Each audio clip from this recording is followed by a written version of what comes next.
In chapter 1, John, who was on a prison island, received a vision and a revelation from the Lord and was told to write the things that he had seen. In the very first chapter, verse 19, we have the key verse for the entire book, and the book is divided into three sections: the past, the present, and the future. Chapter 1 talks about the past. Chapters 2 and 3 talk about the present. And in chapters 2 and 3 there is a picture of the church age. 19 times in these two chapters the church is mentioned. Not one time do you ever find a reference to the church after you leave the third chapter of the book of the Revelation. The church is never again found on earth. When you see the redeemed, after you leave the third chapter of the book of the Revelation, you see the redeemed in heaven. Starting in chapter 4, John is taken to heaven. 2 weeks ago, on Sunday night, I shared with you that some truth from chapter 4. And we found the redeemed at the throne of God, worshiping and praising God because God is the Creator, and He is worshipped as Creator in chapter 4. Last Sunday night we talked about chapter 5, where we saw in the right hand of Him that sat upon the throne a book written. It was a scroll written on both sides, sealed with 7 seals. Word went out across heaven and to the earth. Was anyone worthy to open the book?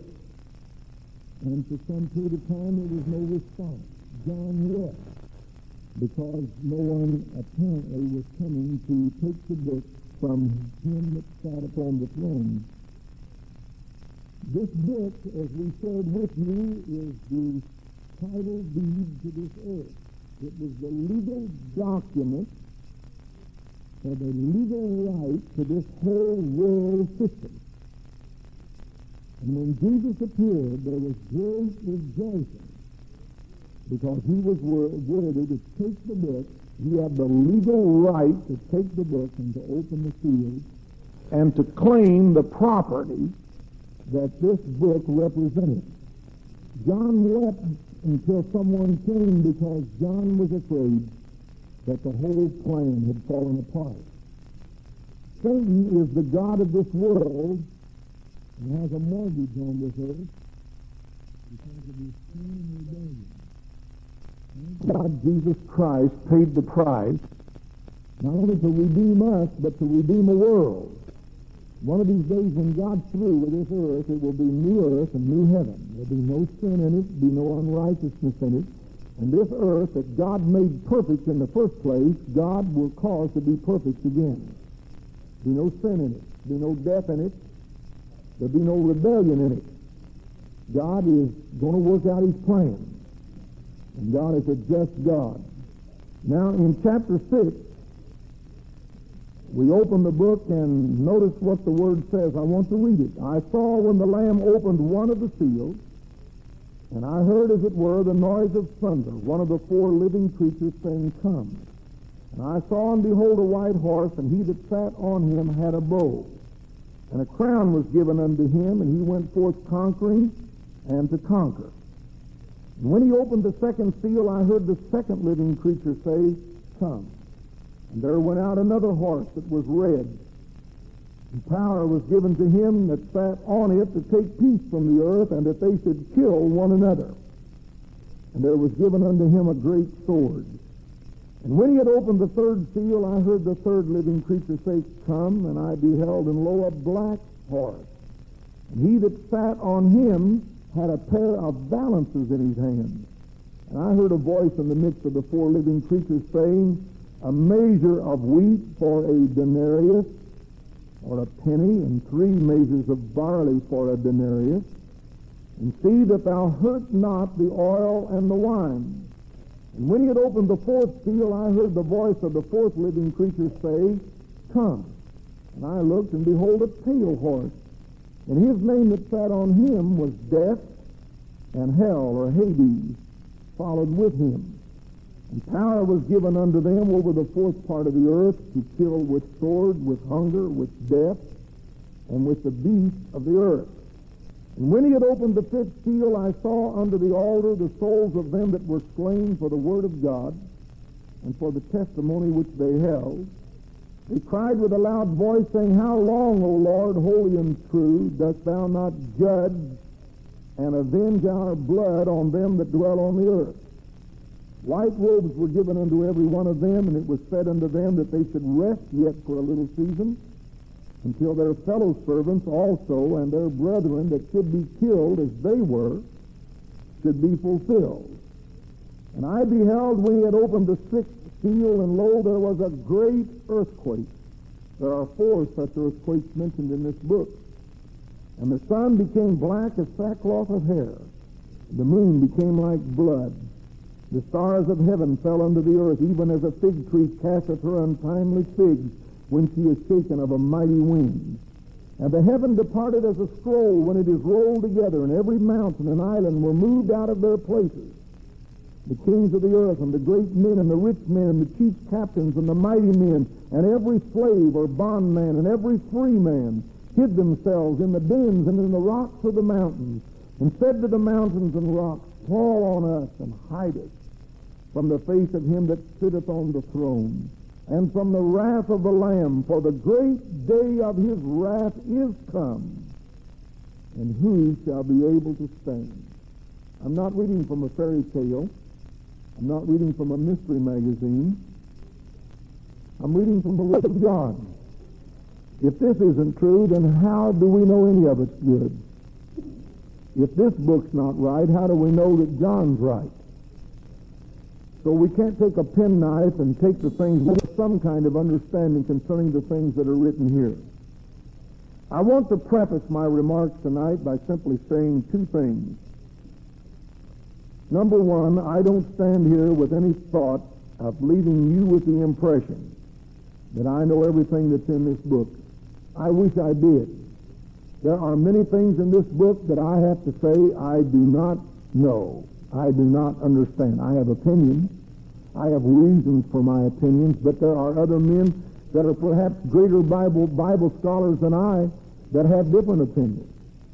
And when we come to some of those places, I will do my best to share with you what I believe other legitimate Bible scholars believe on certain subjects, and will attempt to share. I think that the second thing I would like to say is this. There are 2 very basic views when it comes to approaching this book. One is called the futurist outlook. That's what I believe, or the dispensational outlook. That's people who believe that the biggest part of what's written in this book is yet to take place. It's still in the future. That's the futuristic outlook. People who believe that chapters 2 and 3 gives us a picture of the church, and then after the church is received into the presence of the Lord, that God deals on this earth, particularly with, in his mind, Israel and the Jew and the promises that were made to Israel as his earthly people. I personally hold that view. Now, I respect people that hold what is called the historic view, and there are a lot of people that do. I met a brother just recently that holds the historic view. By that, I mean, and they teach simply this, that at the fall of Jerusalem in 70 A.D. under Titus, that's what Jesus was talking about when he predicted a great day of trouble. And from that day until now, we have been living in the book of the Revelation. And that we're actually in, and have been all through the church age, in the tribulation period. And so they go back into history. And when they talk about the falling away, they talk about that period of time when the church went through the dark ages and say that was the time of the falling away. Now, the reason I mention this is because you're going to hear a great deal about it. And let me say something to those of you who are involved in charismatic meetings. You're going to be hearing a lot about restoration. Restoration. You've got to be extremely careful, because in some circles where they are teaching restoration, they are teaching that the church is now in the tribulation, has been, ever since the formation of the church and ever since the fall of Jerusalem in 70 A.D. under Titus, that we have been in the tribulation period and that the Lord is restoring the body and is restoring the church, and there will be a great worldwide revival and a tremendous manifestation of the Holy Spirit, that there will be no rapture, there will be no resurrection or as a rapture as we know it, that Jesus Christ will simply come, and at that moment he will establish his kingdom on this earth. That is the historic view. I will be referring to it from time to time so that you know both sides of the picture. I want to repeat, I, as a preacher, believe in the futuristic interpretation of the book of the Revelation. I believe that we see a picture of what is going to take place when this church age is over. Now, somebody says, well, I don't believe that. Fine, we'll still be brothers. We'll still love the Lord. And we'll still walk on down in the shadow of the cross. Let's don't let division come because of it. Can you say amen? There's no one that's so smart that they can say they've got all the answers. But I do believe that we can look in the book, we can ask the Holy Spirit to help us, and there is enough truth here and enough blessing that all of us need to be aware of what God has said. Because one thing we all must know, the Lord's coming back again. Said he did. Said he was. He said, if I go, I'll be back. How many believe the Lord's coming back? So the important thing is to be ready. Now, we have here in this 6th chapter, we have now the Lamb taking this book. This book that I believe the Bible teaches has to do with this world system and with the legal right and authority to this whole world program. Now, the Lamb, Jesus Christ, he that was slain, has taken the book and has prevailed to open the seals, because this book is a scroll. It was rolled as a scroll and rolled so far and then sealed with a seal and then rolled and sealed with a seal, written on both sides, front and back, rolled and then sealed. So if you were going to open it up, you'd break one seal and you could read both sides until you got to the seal. Then you'd break the second seal. And as you opened it up, you could break the seals, and after you'd broken all of the seals, you could open the entire scroll or the book. That's the book. That's the legal document that the Lamb had taken from the one who was seated on the throne, and now he proceeds to open the seal. And as he opens the seal, some fantastic and almost unbelievable things are happening on this earth. Now, I would like for you to notice, someone has called this the 4 horses or the 4 horsemen of the apocalypse. Because here is a horse, here's first of all a person riding, a white horse rider in verse 2. And I saw and behold a white horse. And then the second seal was broken. And there went out another horse that was red. So we have a white horse and a red horse. And then, notice if you will, and when he had opened the third seal, I saw a black horse. So we have a white horse, red horse, and a black horse. And verse 8, and I looked, and behold, a pale horse. Some of you young folks that are artists, why don't you draw a picture of the 4 horses and the horsemen of the apocalypse? You have a white horse and a red horse and a black horse and a pale horse. And when we see these horses and horsemen riding over the earth, we notice that first the white horse and horseman is a conquering one. He has a sword, he has a bow, he has a crown, and he is conquering. He went forth to conquer, or conquering and to conquer. He is a mighty warrior. He is an individual that has tremendous power. Then notice this red horse. Authority for power, authority and power for rebellion and battle and violence and conflict. Take peace from the earth, and men kill one another. You see, one of the conditions of the world when God let his judgment fall in the days of Noah was that the world was violent. There was violence over the face of the earth. And human life wasn't worth very much. Men could kill one another, and were doing it, not just here, there a little, but it was a tremendous outpouring of violence on the earth. And then this third horse, a black horse, famine. It's interesting that one of the great things that's being said today, not by religious people, not by churchmen, but by great authoritative voices across the world, that if we don't do something as a people, that we're going to see the worst famine that the world has ever possibly imagined. I was reading an article, and it's almost impossible to believe that right now 10,000 people die every day of starvation. That's almost impossible to believe, isn't it? 10,000 people starve to death today. Now, if those statistics are right, just stop and think. And people who are predicting are saying it's not going to get better, it's going to get worse. And if you read the Bible, we find out, I don't want to be a pessimist, but when we read this Bible, we find out that this world's going to know famine like the world's never, ever known before. And so a black horse, a famine. And by the way, you'll see a rationing. There will come on the earth worldwide rationing. No question about it. The day will come when all you can buy with a single day's wage is enough to make one meal, because when he talks about wheat, a measure of wheat is enough for one meal for an average family.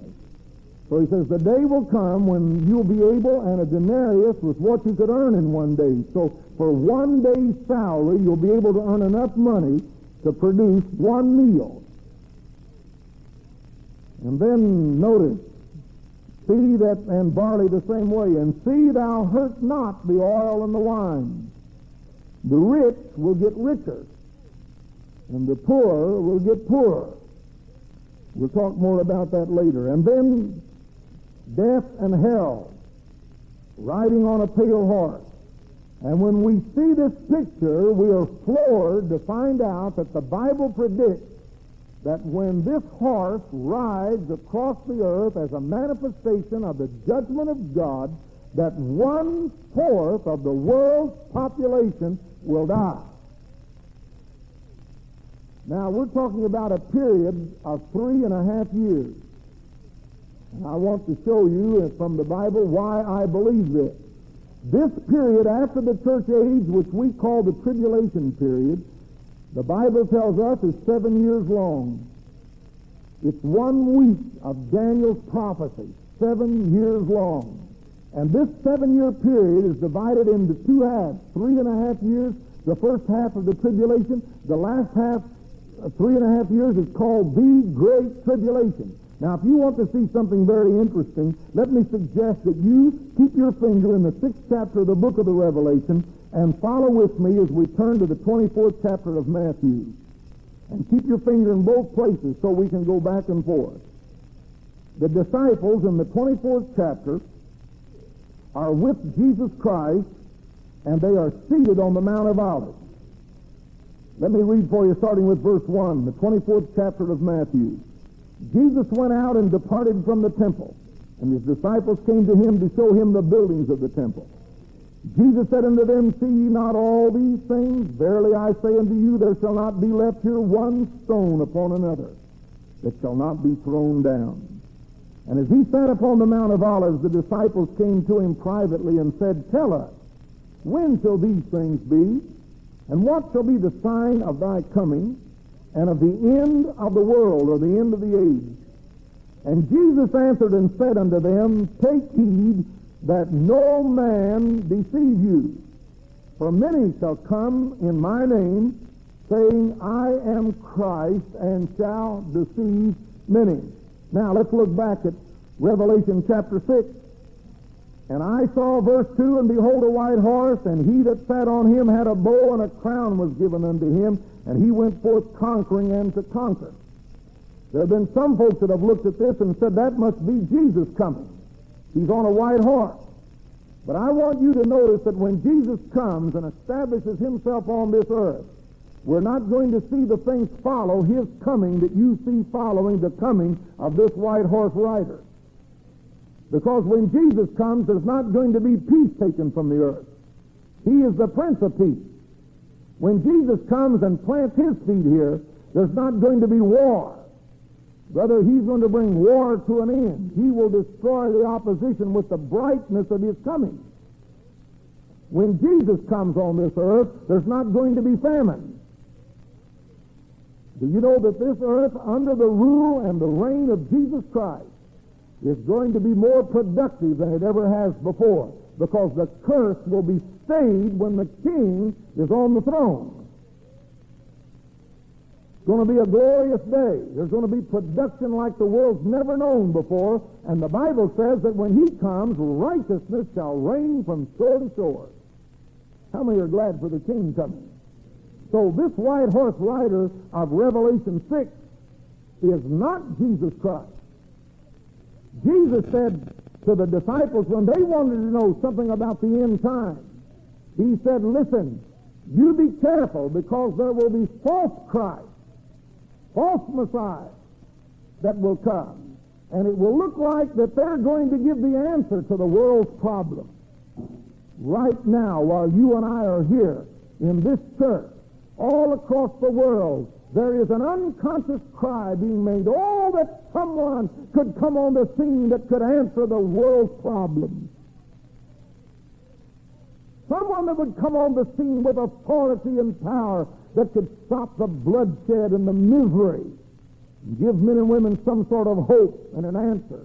Here we are approaching our 200th birthday as a nation, a great nation that's been prospered and blessed under God.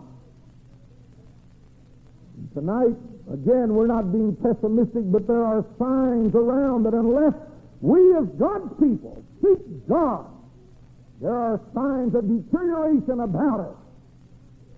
I'm not making any effort to be political tonight, but when we can go through the throes of such horrible things as the deception of Watergate and everybody and everything else that was involved in those things, you don't even know what the truth is anymore. Jesus said the same thing. And look in verse 6 of Matthew 24. And you shall hear of wars and rumors of wars. Now let's look back, if you would, to verse number 4 in the 6th chapter. And there went out another horse that was red, and power was given to him that sat on it to take peace from the earth, and that they should kill one another. What I'm trying to say to you is simply this, that what John wrote concerning this time of trouble is corresponding exactly to what Jesus said to the disciples in Matthew 24. They're talking about the same thing. They confirm one the other. There's no difference. What Jesus writes in Matthew 24 or tells to his disciples and is written in Matthew 24 is the same thing that the Holy Spirit told John to write in Revelation chapter 6. Let's go a little farther. Verse 7. For nation shall rise against nation, kingdom against kingdom, and there shall be famines and pestilences and earthquakes. Now let's look over in verse number 5. And I beheld, and lo, a black horse, and he that sat on him had a pair of balances in his hand. And I heard a voice in the midst of the four living creatures, a measure of wheat for a denarius. And so a running out of the very basics, wheat and barley. And then death follows. And these are the very same things Jesus said to his disciples. He said, the day's coming. Now, I want us to get a picture, so if we can get it carefully, we'll not get anything confused. First of all, Jesus did not mention the church. There is no revelation of the church. These disciples were Jews, and the promises that are written to these Jews. They said, we want to know.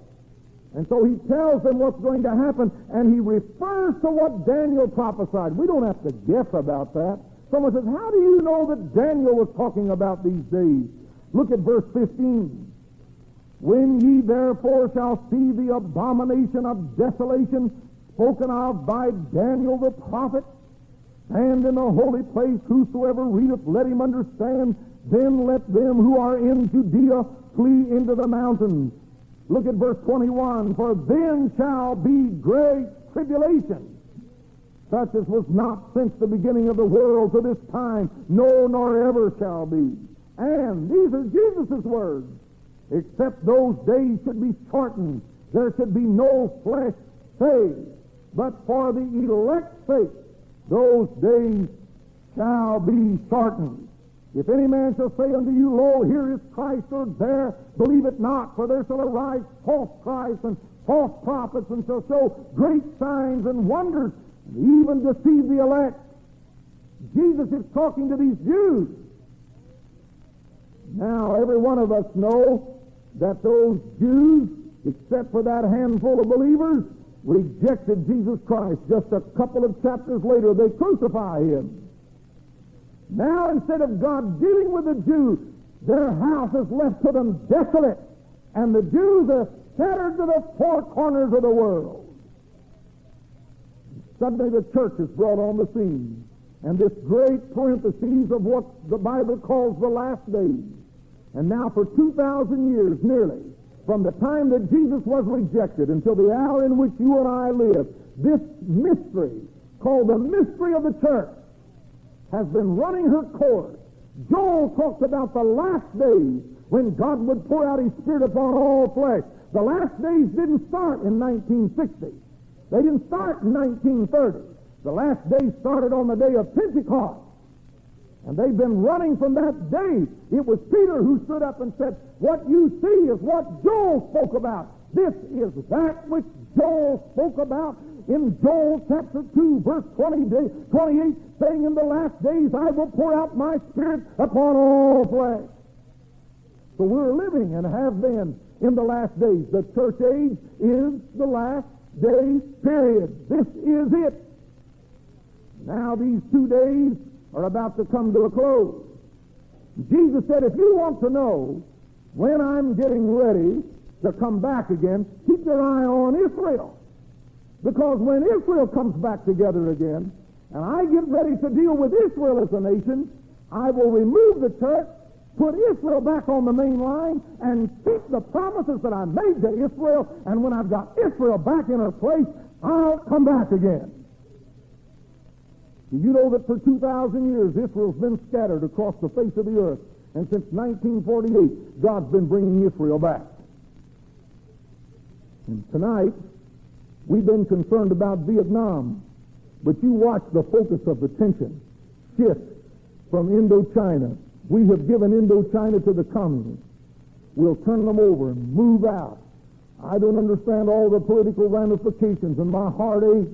Sometimes you feel like you want to reach up and flip the television off and somehow dismiss it out of your mind.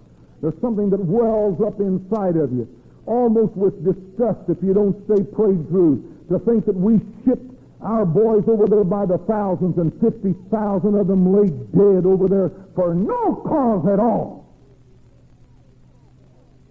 I don't like what you said. I couldn't care less. It's a pitiful thing. Say, who did it? The devil did it. If we'd have stayed full of the Holy Ghost, we wouldn't have been in that mess. If we spend half that much to promote the kingdom of God, yes, if we spend a third that much, we'll stand up and beg and plead and cry and search to try to get enough money to build a church, when at the same time we'll pour multiplied thousands of dollars of our tax money into a machine that does nothing but destroy people by the thousands. God be merciful to us.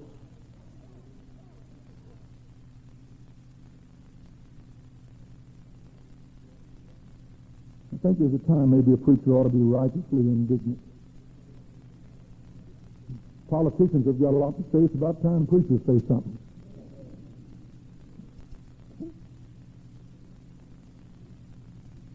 Am I doing all right?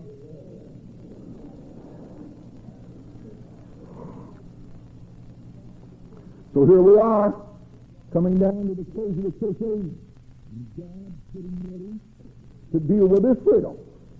And he's giving Israel some warning. And he's telling the church to be careful.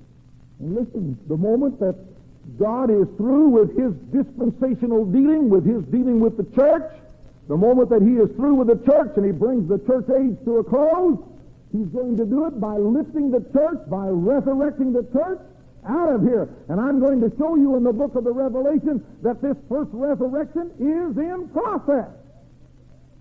When Jesus was raised from the dead, he became the first fruits of the resurrection. And when we look in this book, we're going to get over here in the 7th chapter in just a little bit, and I'm going to show you some more people that get to heaven, and the only way you can get from earth to heaven, brothers, is to be resurrected. There's no bridge. We have got to the moon, but brother, we haven't gone by heaven yet. No spaceship's going to take you there. So Jesus said, I'm talking to you about the tribulation, about the great tribulation. Now let's go back to Revelation chapter 6. I want us to notice first, Jesus predicts that when the church is gone, that there will come some conquering man on the world scene who will have a bow and he will have authority and he will go forth conquering and to conquer. There will come a great world dictator that will appear on the scene. He's coming over the horizon. The second thing I want you to notice is this, that with it will come war like the world's not. The world's always had war. There's always been war, but not like the war that's going to be here, when the face of the earth will be enveloped in war. And then famine. Verses 5 and 6. And then death until it's almost impossible to believe. They tell us now, what is it? That we're approaching 4 billion in the population? Can you imagine in a 3-year period, can you imagine over 1 billion people dying?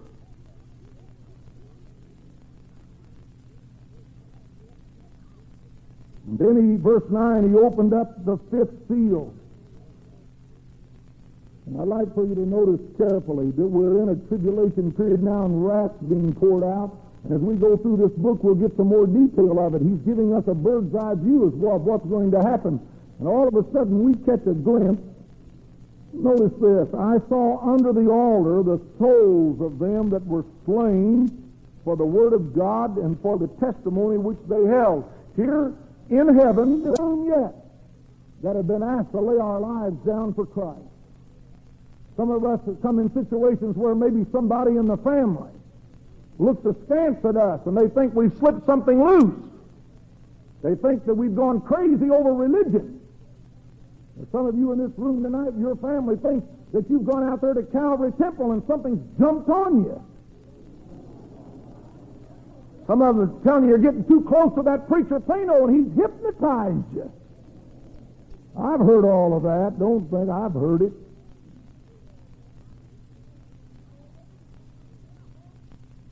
You stay away. Don't you get too close. And besides, they'll get your money.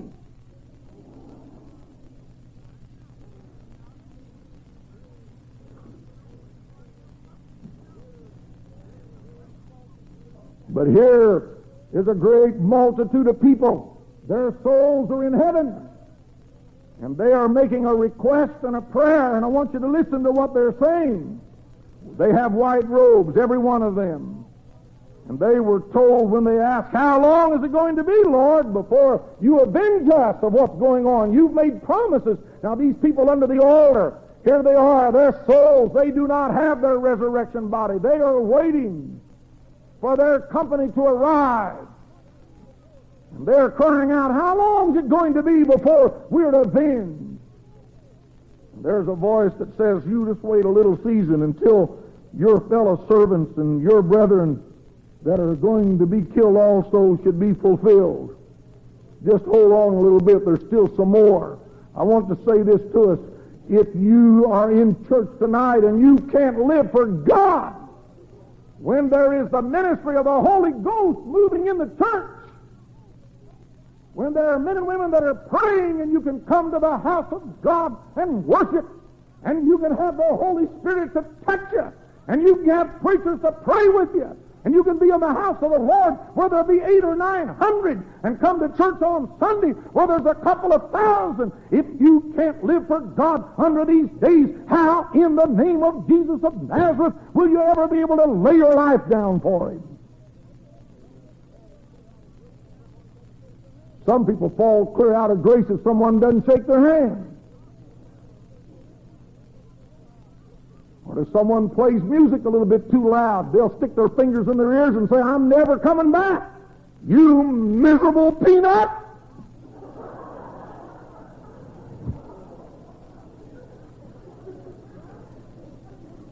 You talk about serving God just because it...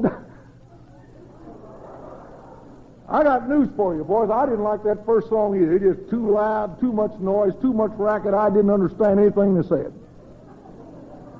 But I'll be here Thursday night, praising God. Jeff liked it. I looked at old Jeff, and he was just a bless the Lord. I said, God bless him good, because you know I'm not getting blessed.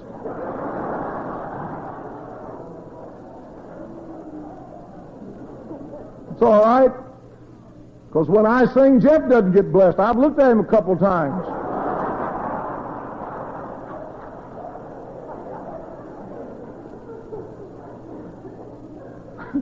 I don't like everything that's going on in Calvary Temple. I get disgusted when I take up 3 offerings.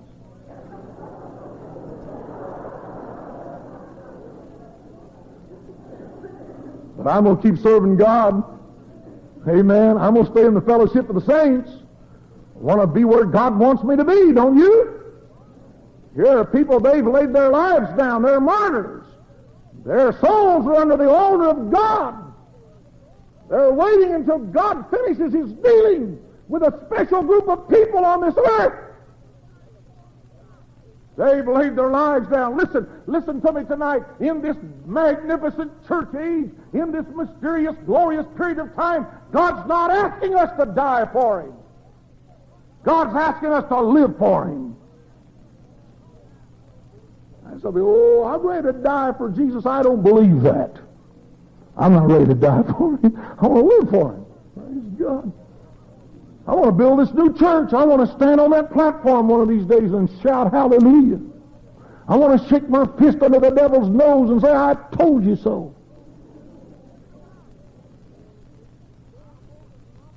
This is a glorious age when the door is open and an opportunity is ours. This is the great mystery of the church. But here are those, they have white robes, no crowns. We'll talk about that a little later. But here they are, saying, when are you going to avenge our blood? You made us promises and we died believing it. God's saying, look, just hold steady, I'm not through yet. Do you care if I just say this word? There are a lot of promises that haven't been fulfilled yet, but God's not finished yet either. Don't forget that. God's not done yet. This age isn't over yet. Just hold on. Everything He said, it's going to happen. Verse 12, and I beheld when He opened the 6th seal. Now look, we've got 6 seals opened. The book. And lo, there was a great earthquake. We've had some earthquakes. We've had some terrible earthquakes across the world. Central America had a horrible earthquake. Some of the folks that we know were in it. They were telling us the horrible, horrible fear, the terribleness of that tremendous earthquake. But I want you to know just one little portion of the world was shaken. They just had an earthquake recently in the desert part of the western part of our country. Just, all God did was just bump it a little. So He didn't shake it. He just sort of gave it a little tap to remind people that He's still on the throne. Brother, when God gets ready to shake something, He can take it by the ears and shake the daylights out of it. And listen to what He says. The sun became black as sackcloth of hair, and the moon became like blood. Stars of the heaven fell to the earth. even as a fig tree casteth her untimely figs when she is shaken of a mighty wind. And the heavens departed as a scroll, and every mountain.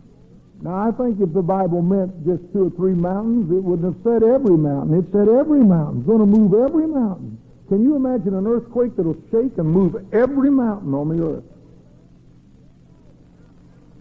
Every mountain and island were moved out of their places. Brother, God's going to change the geography of the world.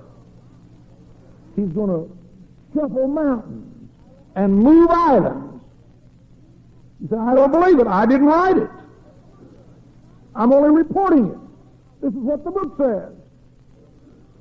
How would you like, listen, how would you like to be on this earth when suddenly God takes the notion to give it an earthquake to remind people across the world that God's God, and the God that let the mountains run from his fingertips and trace the streams with the delight of his heart, that piled sand up and said to the ocean, don't you come past this sand.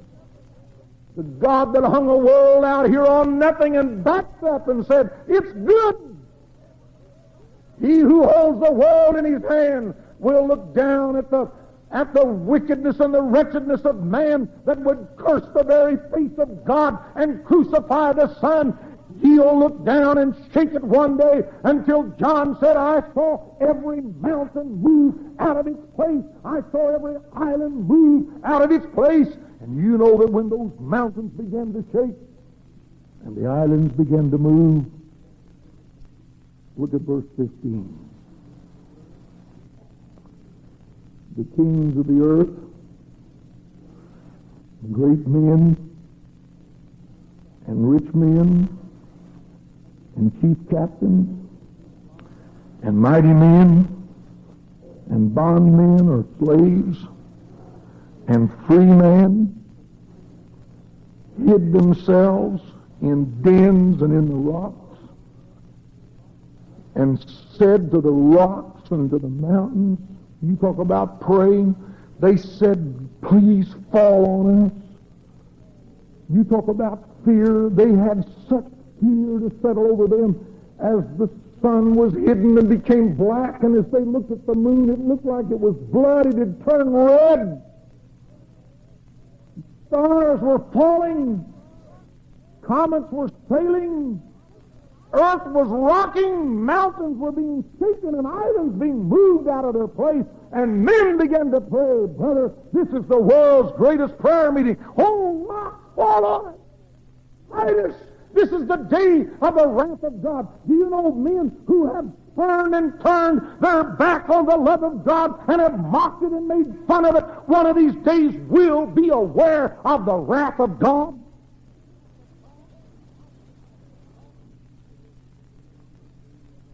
Verse 17 says, for the great day of his wrath is come.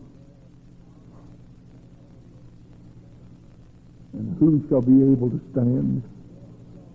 I hear someone say, oh, I think we ought to preach the love of God. Let me remind you that the love of God has been preached across this earth for 2,000 years. There is no man that can look at Calvary without seeing a manifestation of the love of God. There's nobody that can drive in front of a church without that church testifying of the love of God. I don't care how backslidden the church is or how cold it is. There isn't a church in Fort Wayne that has a steeple in it or a steeple on it or a cross on it.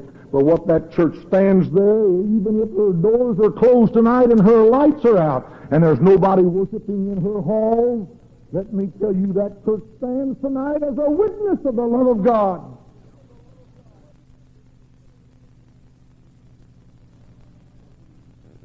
God has patiently extended his arms of love, but the wrath of God is also going to come one of these days.